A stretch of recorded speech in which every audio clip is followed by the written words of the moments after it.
Après avoir parlé du périple de Georges, de tout son parcours, du Cameroun en Roumanie, au Cameroun et en Roumanie et en France finalement, je tiens à le préciser, C'est vrai. enfin on arrive au moment entre guillemets de gloire. On va dire le moment où il nous dit finalement, où il nous parle plutôt des très bonnes choses qui lui sont arrivées entre guillemets et qui nous parle en fait de l'environnement dans lequel il est aujourd'hui parce qu'après tout, on est à la maison, hein. Ouais. On est à Lyon aujourd'hui. Georges est plutôt épanoui dans son travail. Donc, j'espère que vous avez regardé les deux premières vidéos. Si ce n'est pas le cas, je vous invite fortement à mettre pause sur celle-ci et aller d'abord regarder la première et la deuxième vidéo car il nous parle notamment de tout ce qui lui est arrivé entre le Cameroun, la Roumanie et la France. Avant de revenir vers celle-ci, et n'hésitez surtout pas à nous dire en commentaire ce que vous en avez pensé parce que ce sont des parcours comme ça qui nous permettent, nous, d'avancer, qui nous permettent, nous, de pouvoir mieux s'orienter dans tout ce qu'on fait. On est toujours sur un jour métier, on est toujours avec Georges. Mais avant tout, générique.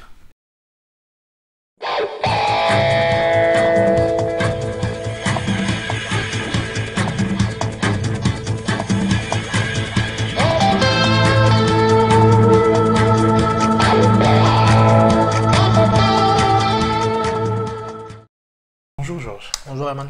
Enfin, on arrive à la dernière partie. Ouais, tout à fait. Ma partie préférée aussi. La mienne J'espère aussi, que la comme tienne. moi, la mienne aussi. Hein. Totalement, Ouais. totalement. Mais comment est-ce que tu t'es défini aujourd'hui? Aujourd'hui, je suis dans le jargon informatique ce qu'on appelle développeur full stack. En gros, le terme un peu plus pompeux, c'est ingénieur, développement logiciel et solutions. Donc finalement, dans l'informatique, je me suis plus orienté dans ce qui est la création, l'écriture du code. Donc ce qui permet en fait d'afficher un site internet ou le logiciel qui va faire des calculs, des opérations pour réaliser un besoin métier en particulier. Donc mes tâches généralement vont de... Aujourd'hui, je ne fais pas assez d'écriture en fait, de spécifications fonctionnelles. C'est-à-dire que quand un client a un besoin, normalement, il y a quelqu'un qui est supposé transformer le besoin métier. C'est-à-dire, j'aimerais peut-être que quand un client vient sur mon site pour acheter un produit, qu'il clique, qu'il mette dans le panier, qu'il fasse ça. Donc en fait, ça c'est un besoin métier qu'il faut traduire maintenant en spécification que moi, le développeur, je vais récupérer et transformer en code justement qui va faire afficher le site et faire l'autre. Qui va pouvoir répondre aux besoins Pour clients. besoin, voilà, ça c'est pour prendre l'exemple le plus simple. Ouais. D'accord. Et tu as fini tes études il y a 3 ans à peu près, en Ouais. 2017. Ouais. Et ça s'est passé comment le lendemain de ton diplôme? Même pas le lendemain parce que je crois que j'avais été embauché avant même la fin de avant la fin de mon diplôme en fait parce que quand j'étais en stage chez SICAP, l'entreprise à laquelle j'ai travaillé, déjà mon manager voulait me recruter à l'époque, mais ils étaient en fait dans une phase un peu bon, l'entreprise ne se portait pas très bien, c'est une start-up, ne se portait pas très bien financièrement, du coup ils avaient gelé les recrutements, mais il m'avait fait une proposition d'embauche en fait, sauf que côté market et l'entreprise a été liquidée dernièrement, ça ne suivait pas. Donc ce qui fait que j'avais déjà des opportunités en fait. Et clairement le domaine de l'informatique aujourd'hui en tout cas, Non, souffre pas. ne souffre pas de difficultés. Ce qui fait que au sortir de l'école, tu as des plateformes comme l'APEC. Si tu poses ton CV sur l'APEC, tu vas te faire inonder d'appels. Généralement des sociétés de services numériques. En gros, c'est des sociétés en fait Mise en relation. de mise en relation. En gros, ils te signent un contrat à toi et ils te prêtent entre guillemets, ils te mettent en prestation chez des clients qui eux ont des besoins ponctuels. Parce que tu as soit ce canal-là, soit tu vas directement chez le client en question et tu signes un CDI avec un employeur chez qui tu vas rester de manière indéfinie. C'est ça en fait. Donc, ce qui fait qu'il y avait pas mal de voies de prestat déjà qui me sollicitaient. Mais vers la fin, j'avais mes critères. Lyon et un certain salaire. Donc, ce qui fait que j'ai regardé un peu ce qui se faisait. Et aussi, le critère de distance par rapport à chez moi. À l'époque, j'habitais dans le 7e à Jean-Massé. Donc, j'avais regardé ça et j'ai regardé les entreprises qui étaient autour. Franchement, tout bête, hein, je voulais pas trop réfléchir. Je regardais autour et il y avait Capgemini qui est plutôt un grand groupe.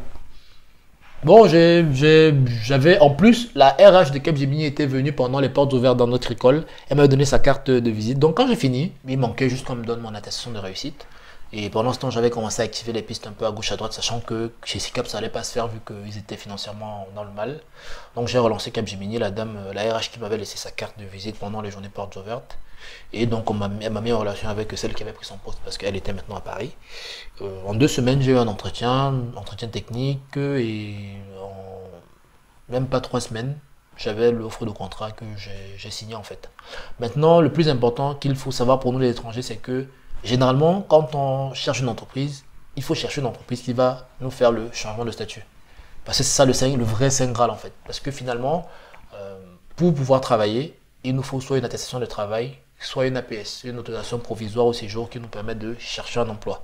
Donc avec ce document-là, vu que tu es en recherche d'emploi, tu peux travailler si tu trouves un travail. Tu vois, un peu. Donc avec Capgemini, on a un peu accéléré les trucs. Donc j'ai fait l'entretien quand tout s'est bien passé. La question maintenant c'était, est-ce qu'on passe plutôt en titre de séjour, c'est-à-dire on fait la demande et on attend que ça sorte avant que je travaille, ou je prends une APS qui me permet de travailler pendant que le titre de séjour est en élaboration. Donc j'ai pris l'APS. En fait, généralement les gens prennent l'APS pour chercher le travail. Moi j'ai trouvé le travail, j'ai pris l'APS pour aller travailler. Tu vois un peu ce que je veux dire? Oui. Donc pour dire à quel point dans le domaine de l'informatique, honnêtement, s'il y en a qui veulent venir en Europe aujourd'hui, moi le conseil que je donne, si vous avez une certaine appétence pour un début, c'est un peu paradoxal parce qu'on dit de faire ce qu'il faut, de faire ce qu'on aime, ok? Mais dans le domaine, le concept économique actuel, je vous conseille fortement à ceux qui peuvent faire informatique, au moins, cherchez au moins à savoir ce que c'est et voir si ça peut vous plaire. Parce que comme je l'ai dit, on m'a présenté l'informatique alors que je ne connaissais pas. Et j'ai aimé. Et concrètement, trouver le travail aujourd'hui. Et par rapport à ce que tu dis justement, je tiens à préciser un truc, c'est que lui, il a dit se poser la question. Moi, je dis, je vais même plus loin, je vais même être radical. Pour nous, entre guillemets, les Africains, on doit tous faire informatique. Je vais être radical et je vais vous dire pourquoi. Si on revient il y a peut-être 20 ans, Excel, c'est une compétence. Peut-être ça doit même s'apprendre à l'école. Ouais. Aujourd'hui, Excel est un acquis. C'est-à-dire quand on recrute quelqu'un, on sait qu'il doit savoir utiliser Excel. C'est ça, c'est vrai. Quand on regarde aujourd'hui l'avancement de l'informatique, notamment quand on est à l'intérieur, parce que ceux qui sont dehors peut-être ne le savent pas, on commence à avoir des outils comme WordPress par exemple qui font des sites sans avoir faire du code. Dans 10 ans, l'informatique, le code deviendra un outil. Ce sera normal que quelqu'un ait ça comme acquis. Donc, quelqu'un qui ne saura pas faire informatique ne se fera pas recruter. Et il n'y aura pas d'école qui va te dire oui, on forme des codeurs. Non, ce sera parce qu'aujourd'hui, en 6 mois, littéralement, on peut déjà avoir au moins un stage en informatique. Ça. Donc, on est en train de démocratiser ça. Et ceux qui ne prendront pas le train, demain, même pour recruter un littéraire, on demandera ses compétences en informatique. C'est vrai. On est tellement arrivé à un niveau en informatique où ceux qui n'ont pas pris le train, il faut le prendre. Même si vous avez 40 ans, peu importe. Moi, je pense qu'aujourd'hui, en plus, avec l'évolution du numérique, on le voit tous. Tous les magasins, Amazon a fait son plus gros chiffre d'affaires cette année et Jeff Bezos s'est passé premier du monde mondialement cette année. C'est pour montrer à quel point, pendant que les magasins étaient fermés, lui en ligne, il faisait son argent. C'est le numérique. On ne dit pas tous de devenir codeur pur. Non. Mais ce qu'on veut dire, c'est que l'écosystème du numérique aujourd'hui, que ce soit en IA, en sécurité, en développement. On devrait tous se jeter dessus. Je suis totalement d'accord avec toi. La passion, c'est une chose. Et attention, aujourd'hui, il va nous en parler. Mais aujourd'hui, avec l'informatique, on peut réussir à financer sa passion à côté. C'est ça. Je veux bien que vous soyez musicien, pianiste et je ne sais trop quoi. C'est une bonne chose. Chacun a sa passion. Mais on doit être capable de comprendre qu'à un moment donné, il faut pouvoir se permettre. Parce que malheureusement, tous les métiers ne se valent pas en tout cas. On ne va pas se mentir. Il y a des métiers qui vont fonctionner dans certains contextes et pas d'autres. Et avec le Covid, on a compris que ne pouvaient télétravailler que les métiers qui sont télétravaillables. Télétravaillables, totalement. Donc, c'est ça. Et le numérique, ça fait partie des meilleurs dans le domaine. Donc, tout le monde doit aller en informatique. Pour les Africains en tout cas. Parce que malheureusement, en Afrique, on néglige un peu cet aspect-là. Et ouais, parce que comme tu l'as dit clairement pendant le confinement a pris tout le monde à contre-pied. Oui, ça a pris tout le monde à contre-pied. Et on s'est rendu compte qu'avec la facilité avec laquelle on s'est adapté. Par exemple, si je prends mon cas, je n'ai pas eu d'arrêt. Donc en gros, pendant que certains étaient mis au chômage partiel, dans mon cas, c'est aussi une chance parce que mon client n'a pas arrêté la mission, par exemple. Mais parce qu'il y a toujours eu la possibilité de travailler à distance. Totalement. Et généralement, les gens, par exemple, qui ont été mis en arrêt, mes collègues qui ont été mis en arrêt, c'est des collègues qui travaillent dans des entreprises qui sont, par exemple, dans la métallurgie. Et c'est des entreprises qui commençaient à numériser un peu leur infrastructure. Donc, ce qui fait que quand la crise est arrivée, vu que c'est peut-être 20% de l'activité qui est impactée, ils ont arrêté là-bas en fait. Tu vois ce que je veux dire? Mais encore une fois, c'est pas l'informatique qui a arrêté en réalité. C'est pas l'informatique. C'est parce que leur business model n'est pas l'informatique. C'est ça. Ils s'en servent de l'informatique. Et du coup, vu que leur activité principale est arrêtée intrinsèquement et logiquement. Moi, je travaille pour Orange par exemple. Et le projet sur lequel je travaille, c'est un portail numérique sur lequel en fait les utilisateurs, du moins les employés d'Orange, viennent commander leurs accessoires, notamment quand tu viens d'être recruté ou quand tu es un employé déjà, tu as droit par exemple en fonction de ton poste chaque 2 ans un nouveau portable ou pour le travail en fonction de ce que tu fais. Ça, par exemple, c'est une plateforme. C'est pas parce qu'il y a Covid que la plateforme va s'arrêter de fonctionner. Ah non. Nous, on continue à la faire évoluer. Totalement. Et il y a un chantier, il y a un planning qui est fait. On continue à travailler sur notre truc depuis la maison. Par exemple, tu vois un peu. Or, clairement, si j'étais électrotechnicien comme je voulais le faire, Le bâtiment. je serais à la maison.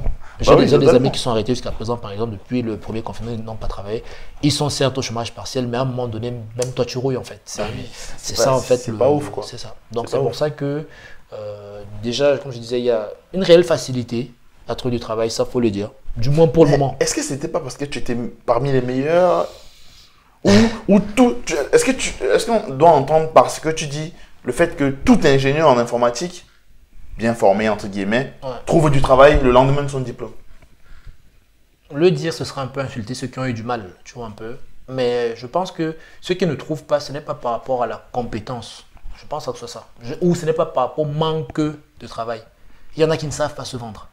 Il y a une grosse différence. Il peut y avoir à manger pour tout le monde, mais il y en a qui ne savent pas utiliser la cuillère pour manger. Tu vois ce que je veux dire? Totalement. Donc, je prendrais le cas de l'informatique dans ce sens-là, où ceux qui ne trouvent pas du travail aujourd'hui en informatique, selon moi, c'est parce qu'ils n'ont pas su Chercher peut-être. peut-être chercher, ou il y en a qui ont un besoin spécifique. Il va te dire peut-être je veux travailler, je veux peut-être faire du développement, mais dans le domaine du médical particulièrement. Bon, ça c'est ceux qui n'ont pas faim entre guillemets. Voilà, voilà. Mais à mon avis, si tu cherches du travail en informatique, que tu as un diplôme d'ingénieur ou même un M2, dis-toi même que même un gars qui a une licence pro en informatique trouve du travail. Donc, Donc il y a le besoin, il y a il y a un besoin criant. est criant. Maintenant, après, je vais parler de ce que je connais. Bac plus 5, Master 2, école d'ingé. Là, c'est indéniable. Maintenant, après, BTS, licence pro, je l'ai dit parce que j'en connais quelques-uns, mais après, les chiffres globaux, je ne connais pas. Mais Bac plus 5, honnêtement, le besoin est... Un peu différent. Ouais. Mais de toute façon, par rapport à ça, il faut aussi que... c'est vrai qu'il y a une tendance que les gens disent que beaucoup vont trop à l'école.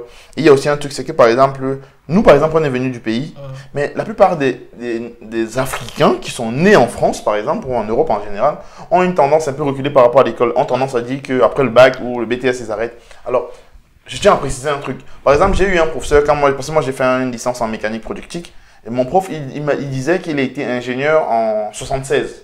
C'est une petite histoire, hein, c'est important. Et en 76, quand on était ingénieur, on était comme un dieu. Parce que c'était le Graal, entre guillemets, dans les études. Et à cette époque-là, le bac déjà était valorisé, très bien valorisé. Mais plus on va dans le temps, plus le diplôme perd de valeur. Ouais. Donc attention, si vous avez un BTS aujourd'hui et que vous croyez que c'est un bon diplôme, oui, c'est un bon diplôme. Mais est-ce que si on projette sur 20 ans, c'est encore un bon diplôme? Parce qu'en réalité, dans 20 ans, les compétences qu'on a aujourd'hui en BTS, ce seront des outils. Ce ne seront même plus les compétences. Ce seront uniquement, je veux dire, il y a de cela 20 ans, savoir utiliser un ordinateur, c'était peut-être une vraie compétence. Ouais. Aujourd'hui, l'ordinateur n'est qu'un outil de travail. C'est ça. Donc tout le monde est censé pouvoir le faire. Donc vous devez réellement vous poser la question. Parce qu'un travail, ça se fait pendant 40 ans. Le temps d'aller à la retraite, il y a de la marge. Ouais. Donc posez-vous les vraies questions avant de dire mes études, machin, machin. Donc comme il dit diplôme d'ingénieur, moi je le comprends. Et c'est normal. Diplôme d'ingénieur, j'ai envie de dire aujourd'hui, entre guillemets, c'est le minimum. C'est le minimum. À un moment donné, c'est ça. À un moment donné, malheureusement, c'est ça parce que quand tu scrutes la plupart des offres dont je parlais, ils vont vous dire bac plus 4 minimum, bac plus 5. C'est généralement ça en fait. Puisque aujourd'hui, certains même vont peut-être un peu exagérer en disant que nous, les bac plus 5 finalement, on se retrouve aujourd'hui dans certains postes à être des exécutants. Ah oui. Donc en fait, on est finalement des ouvriers, mais des ouvriers bien payés. Oui. D'un certain niveau, tu vois un peu. Et on va arriver au point où tu disais, à un moment donné, bac plus 5, ce sera le minimum. Et peut-être on va commencer à parler en expérience. Genre maintenant, tu as un bac plus 5, ok, tu seras... Il y a quoi d'autre? Voilà. Tout le monde a un bac plus 5. Tout le monde a un bac plus 5, c'est exactement ça. Donc, il faut vraiment que les gens pensent aussi à ne pas juste dire qu'on fréquente.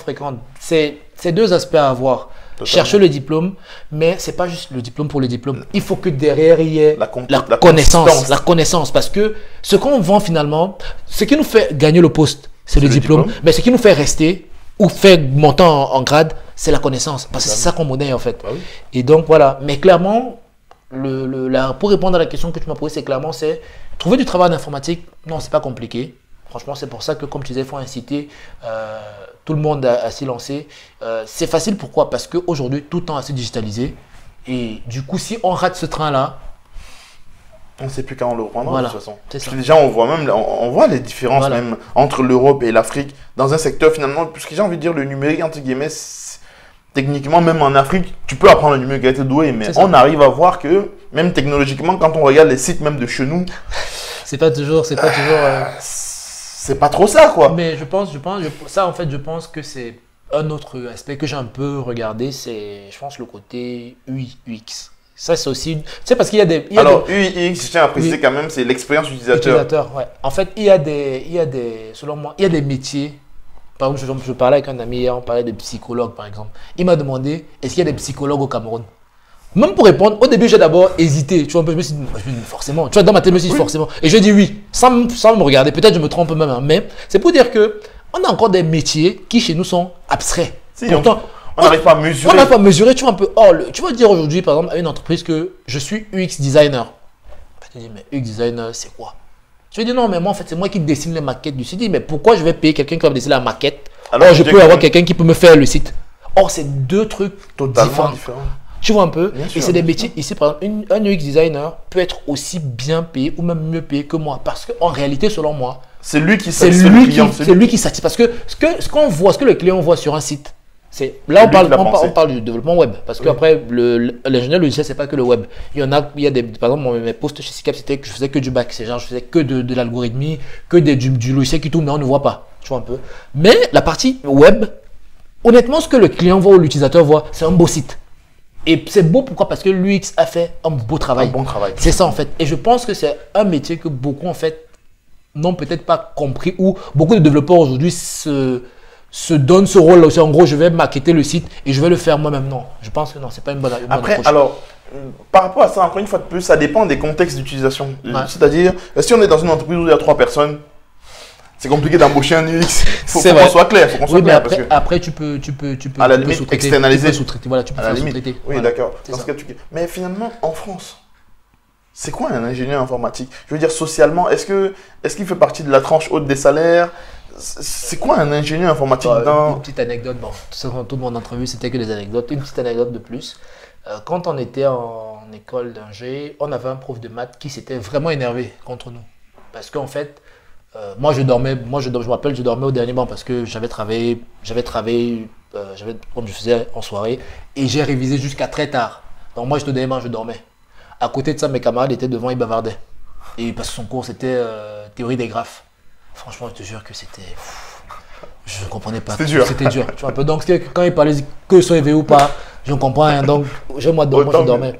Et du coup, lui, il s'est énervé, il nous a dit, vous ne vous rendez pas compte déjà que vous qui êtes là, votre formation seulement par tête, c'est 20 000 euros. Or, vous ne payez que parmi d'entre vous, certains payent 600, d'autres ne payent même rien. Parce qu'il y en a qui sont boursiers.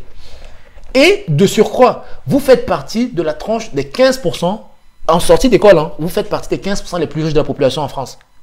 Donc, quand il a dit ça dans ma tête, je me suis dit, bon, ça, honnêtement, ça ne m'avait pas, parce que je n'avais pas compris. Je dormais, mais quand il a commencé à chahuter, je me suis levé, j'ai écouté, mais je ne mesurais pas la pertinence des propos. Donc, c'est quand tu sors dans l'école, on te donne ton premier salaire. Et même là encore, ça va parce que par rapport à ce qui est annoncé, et nous avons généralement que dans notre école, la moyenne, c'est 37 000 l'année. Mais nous, comme on est en 37 000, c'est mélangé avec ceux qui partent à l'étranger, ceux qui vont à Paris et ceux de Paris ont des salaires plus gros. Donc nous, ici en Rhône-Alpes, généralement, on est en sortie d'école, on était dans 33 34 000 l'année. Mais le truc, c'est que quand il disait ça, je vois 34 000, je vois ceux de Paris qui sont à 42 000, trucs, je me dis, mais de quoi il parle en fait? Mais c'est parce que je n'ai jamais comparé à ce que d'autres personnes dans d'autres corps de métier gagnent. Totalement. Comme lui, par exemple, Voilà. le prof. Et quand tu compares, tu vas te dire que il y a des gars avec 20 ans d'expérience qui n'ont pas. Ou c'est à leur 20e année qu'ils se retrouvent avec ton salaire. Totalement. Or, ça, c'est ce qu'on te donne en sortie d'école, tu vois un peu. Et maintenant, ça dépend de comment chacun négocie, comment chacun évolue. Et les parcours, s'il est en alternance ou voilà, pas. et la plus-value dont je te parlais, parce qu'on peut tous sortir le diplôme, mais il y en a qui sont moins bons que d'autres. Donc, c'est que certains évoluent moins vite que d'autres. Et tout ça, pour répondre à ta question, c'est oui. Normalement, si j'en crois ce qu'a dit mon prof, et avec les chiffres que j'ai vus, on fait partie de ceux qu'on appelle les riches en France, en fait. Maintenant, je préfère le dire, il y a une différence entre un ingénieur ou un travailleur africain qui, avec le modèle social qui est le nôtre, qui a ses charges du pays, Totalement. pour ceux qui en ont, et un jeune, par exemple, du même âge que moi, qui sort et qui n'a que sa poire, franchement, c'est le jour. La capacité d'épargne est énorme. Énorme, totalement. Énorme, mais les réalités sont différentes. Donc, c'est juste ça, en fait. C'est individualisé, entre guillemets, entre C'est ça. ce qu'on gagne et notre C'est quotidien. ça. C'est vrai, malheureusement, ça fait partie d'un des problèmes réels, c'est que en Afrique, on voit l'Europe comme l'arbre à l'argent, l'arbre d'argent, et en Europe, on connaît les réalités. Réalité. Ouais. Avant d'être ingénieur et gagner 33K, je ne sais pas combien tu gagnes d'ailleurs, mais avant tu étais éboueur le matin pour aller étudier après. Après, voilà. Ça, les gens ne savent pas. Hein. Voilà. Et ça aussi, c'est un problème. Je pense que les gens ne savent pas, d'autant plus parce que il y a une partie de la diaspora qui est justement éboueur et qui arrive au Cameroun et en Afrique en général. À la jet set.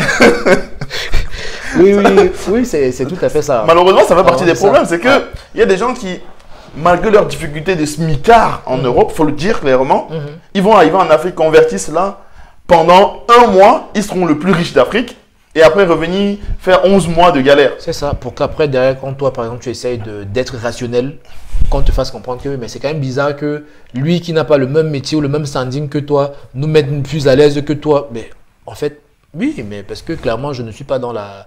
Je ne veux pas faire ce qui me dépasse, tu vois un peu. Et c'est... D'accord.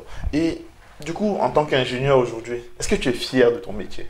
Clairement, oui. Hein. Donc, clairement, oui, parce que je rejoins ce que tu disais tout à l'heure, où c'est important pour un étudiant de travailler, surtout faire des travaux, pas de, je vais pas dire, je vais pas manquer de respect à ceux qui le font, mais des travaux un peu pas très valorisants. Parce que quand tu fais ça, je te jure que, je me rappelle quand une fois, j'avais pris le camion un matin, il pleuvait, j'avais la parka là sur moi, j'avais les gants, mais j'étais tellement congelé que je me suis dit, le premier jour, je me suis assis, déjà même en stage, je me suis assis au bureau, je travaillais. Il faisait un soleil de plomb dehors. Il y avait la clim et tout au boulot. Je me suis dit, franchement, c'est pas pareil. C'est pas la même chose. Et comme on dit, tu ne peux pas connaître le goût du miel si tu n'as jamais goûté le sel. Et franchement, d'avoir fait certains boulots, franchement, je me suis dit, ah, je sais de quoi voilà. tu parles. Maintenant, on va pas généraliser. Il y en a qui sont des hommes d'action. Par exemple, on te dit, je m'assois dans un bureau, je n'aime pas. Mais c'est autre chose. Ça, c'est autre chose totalement. C'est un choix. Mais si, je pense que la plupart des gens avaient à choisir entre aller se casser le dos sous le soleil ou sous la pluie. Bon, encore une fois de plus, je pense que la problématique n'est pas tellement à ce niveau-là. La problématique est au niveau du fait que il y en a qui aiment travailler dehors. Ouais. Mais à condition que ce soit eux qui décident quand ils travaillent C'est dehors. ça. Voilà. En gros, oui, je vois ce que tu dirais. Parce qu'il y en a qui aiment bien l'action, oui. Oui. Moi-même. Les hommes de terrain, oui, toujours être en train de... Moi, j'ai travaillé comme chef d'atelier, mais même dès lors que je m'assois au bureau pendant très longtemps, je commence à somnoler. Ouais. Parce que j'ai besoin de marcher en atelier, de suivre le travail, parce que même rien qu'un signal sonore, c'est un message pour moi. Ouais. Oui, ça c'est un choix. Mais par moment, j'ai aussi envie de me dire, ah, il faut que je me pose, je m'assois. Et tu as le choix, tu décides. Et quand tu es chef d'atelier, tu as ce choix-là. Ouais. Mais malheureusement, quand tu es dans certains métiers, parce que X ou Y raison, tu n'as pas un certain profil estudiantin, bah, tu n'as pas le choix. Tu dois faire ce qu'on te dit et à l'heure qu'on te dit. C'est ça. Et bien là, c'est là que rentre en compte l'avantage d'avoir fait un certain parcours. Parce que justement, ce que tu disais, c'est que je ne sais pas si, mais dans mon cas, le fait d'être ingénieur de la convention Syntec fait de toi un cadre. Ça veut dire que dans mon boulot, je n'ai pas obligation de... Comment on appelle ça? Je n'ai pas d'horaire. Le client ou l'entreprise où tu travailles va te dire, nos plages horaires obligatoires sont entre temps et temps, mais après, tu t'arranges. Il y a même des boîtes qui vont plus loin que ça. Tu as un nombre d'heures à faire, c'est comme tu veux. Par exemple, pour les congés, même beaucoup ne le savent pas, mais pour les congés, dans certaines boîtes, tu te demandes la permission. Or, nous, on prévient. Je ne serai pas là tel jour. Je ne serai pas là tel jour. Et ça, la plupart du temps, c'est des avantages liés au truc de cadre. Au statut de cadre qui, bon, d'une certaine manière, en ingénierie, est lié au fait d'être ingénieur et tout. Bon, bref. Mais bon, l'idée, c'est un peu ça. Tu vois un peu. Et hormis ce côté-là, il y a vraiment le côté où tu es quand même décisionnaire à pas mal de niveaux. Tu as la main sur beaucoup de trucs. Il y a les rémunérations aussi. Et même, je crois, les cotisations pour le chômage, je crois, tout ça. Bon, je ne me suis pas trop renseigné. Mais toujours est-il que oui. Clairement, je suis content de... Et je tiens aussi à ajouter un truc par rapport à l'informatique. Bon, c'est vrai, je suis entre guillemets le fétiche de l'informatique aujourd'hui. Hein. Il a cité pas mal de points positifs.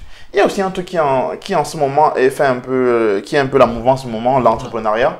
Et ben l'informatique, c'est le métier qui peut rapidement faire le tremplin vers l'entrepreneuriat. C'est ça. C'est vraiment le métier, c'est le métier si on veut, si on aspire à être entrepreneur demain, parce qu'on peut déjà être entrepreneur en tant que salarié même, commencer le chemin et travailler le soir pour des projets et travailler en journée pour une entreprise. Ça, c'est vraiment le métier. Je suppose que c'est un peu ton cas. C'est un peu, oui, c'est un peu mon cas parce que je travaille entre guillemets avec Easy Training, que tu connais bien, avec Ediran Tafen et Kevin Nango, le directeur d'opération. Donc, ça m'arrive des fois de faire quelques prestations vite fait comme ça pour eux. Et même juste le côté soutien dans tout ce qui est solution web. C'est des frères avec qui on travaille et qui justement ont éveillé en moi cette flamme d'entrepreneur parce qu'ils font des choses très bien. Je vous incite même à aller sur leur site.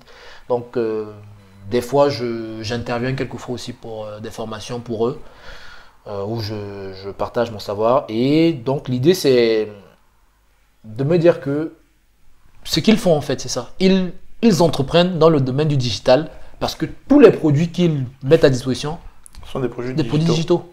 Tu vois un peu. Donc, l'idée, c'est de se dire que, en fait, moi-même qui suis aujourd'hui, qui ai appris à la dure, j'ai envie de dire, je n'avais pas de prérequis pour du moins les prédispositions pour faire dans l'informatique. Je sais ce que c'est que d'attraper les choses à bras le corps. Donc, logiquement, j'aurais peut-être cette possibilité aussi de trouver un moyen de mettre ce savoir ou même hormis ça, même mon parcours, je ne sais pas. Totalement. L'idée, c'est de se dire que voilà, c'est possible aujourd'hui de ne pas juste me cantonner à ma condition de salarié et te donner les moyens de voler plus haut, de voir plus haut. Parce qu'en même temps, c'est aussi, vu que ma vie a toujours été sinusoïdale, pourquoi aujourd'hui m'asseoir dans une plénitude, voilà. Donc, quelque part, c'est aussi pour ça que j'ai envie de ça, j'ai envie de voir d'autres choses, mais voilà, en gardant quand même une certaine ligne conductrice. Ouais. C'est important. Je veux poser une question, mais je connais déjà un peu la réponse. Ouais. Est-ce que l'informatique a de l'avenir? Est-ce que quelqu'un aujourd'hui peut se dire, quelqu'un qui sort du bac peut dire, ouais, je vais aller en informatique? Est-ce que c'est un métier qui a de l'avenir? Métier qui a de l'avenir. En tout cas, c'est un métier qui a le vent en poupe depuis un bon moment. Et à présent, jusqu'à présent, on voit que oui. Oui, parce que tout temps intégré l'informatique, même dans les ateliers de soudure. Avant, quelqu'un te dit, mais qu'est-ce que fait un ordinateur dans un atelier de soudure? Tu vois un peu. Sauf qu'aujourd'hui, les modèles qu'on utilise, ou peut-être qu'on regarde pour souder à gauche, ou... Non mais... Ce que tu viens de dire, je profite pour vous dire un truc que j'ai remarqué qui m'a vraiment choqué. C'est que j'avais un problème avec ma voiture. Je suis allé au garage. Le mécanicien, au pays, généralement, le mécanicien dit démarre et il tend l'oreille. Alors, qu'est-ce qui s'est passé? C'est que j'arrive chez le mécanicien. Il vient dans la voiture, il ouvre un endroit que même moi, je ne connaissais pas l'existence. Ouais. Il fait un branchement sur son ordinateur. Ouais. Il appuie sur un bouton. Après, il me dit qu'il faut remplacer telle pièce. Donc, aujourd'hui, on arrive à un niveau où l'informatique... j'ai envie de dire aujourd'hui, dans 5 ans, on ne saura plus réparer une voiture sans informatique. Ouais. Et parlant de soudure, aujourd'hui, par exemple, les grandes marques comme Volkswagen et Mercedes, 99% de leurs soudures sont faites par des robots. Par des robots. Ouais. 99%. Qui sont commandés par des logiciels informatiques. Donc, on arrive à un niveau où, comme je disais tout à l'heure, dans 10 ans, l'informatique deviendra un outil, rien qu'un outil. En fait, l'idée pour rejoindre ce que tu dis, c'est que vous vous rendez donc compte que ceux qui soudaient avant ont été remplacés par des robots. Ça veut dire qu'ils ont eu comme obligation de trouver un autre métier comme occupation. Or, sauf que si tu étais soudeur, tu perds ton travail de soudeur, qu'est-ce qui reste? Il faut des gens qui vont programmer les robots qui vont souder. Donc, le mieux, c'est de... Et ceux qui programment ça, c'est des ingénieurs en soudure. En soudure, oui. Donc, il faut avoir une certaine connaissance métier. L'idéal, c'est une connaissance métier. Mais dans l'idée, c'est de se dire que car aujourd'hui, tu vas bouder. Comme on dit, on ne boude pas l'informatique aujourd'hui. Parce que finance, sécurité, médecine, agroalimentaire, industrie, tout est informatisé. Tout. Si on parle de gestion, production, stockage, tout est informatisé. Donc l'idée, c'est de se dire, il ne faut pas que les gens confondent. Il y a faire de l'informatique. L'informatique a beaucoup de branches. Moi, j'ai fait le développement.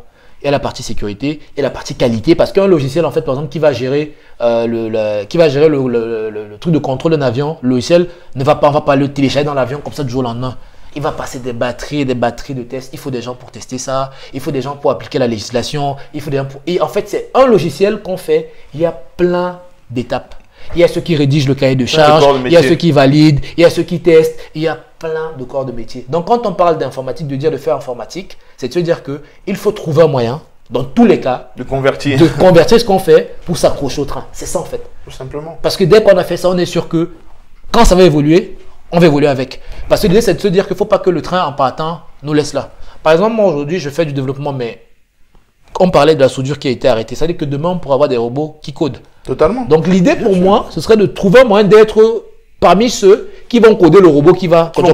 Parce qu'il faut quand même quelqu'un qui va coder pour le robot. Totalement. Donc à un moment donné, l'homme doit toujours intervenir. L'idée, c'est toujours d'être dans la position où on aura besoin de moi. Ou tu ne seras pas obsolète. Ou tu ne seras pas obsolète, c'est ça en fait. Totalement. Donc ce qui veut dire apprendre tous les jours, aller avec les technos. Et comme la techno qui tend à s'épandre aujourd'hui, c'est l'informatique, allons vers l'informatique. Tout simplement. Maintenant, après, il y a ce qui est indispensable et ce qu'on aime faire.